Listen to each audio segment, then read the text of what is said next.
مساء الفل. الحياة مش بس كود وتستنج، الحياة كمان أثر بنسيبه ومساعدة بنقدمها. النهاردة حابة أشارككم خطوة جديدة ومتحمسة ليها جدا، وهي كانت انضمامي ل EYE المصريون الشباب للتطوع.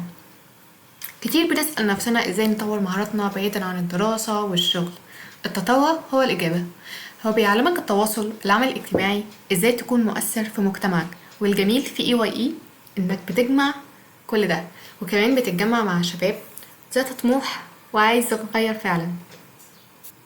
الحمد لله، لما تم قبولي في EYE اللحظة دي حسيت بطاقة غريبة جدا.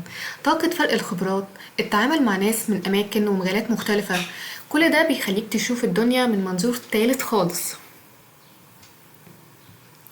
لو لسه متردد فأنا بشجعك. لو لسه متردد تاخد خطوة التطوع فبنصحك تبدأ فورا. أول حاجة أنت بتساعد نفسك، وكمان بتتعلم حاجات كتير وبتاخد كورسات وبتعلي مهاراتك، وكمان لو عندك رهاب اجتماعي كل ده بيتعالج. فيها كمان اكتر من لجنة PR لو انت عايز تتكلم، فيها الميديا لو انت غاوي تصوير، فيها التنظيم، فيها ال HR، كل حاجة. اكيد هتلاقي مكانك. جاهز انك تكتشف نسخة جديدة وافضل من نفسك؟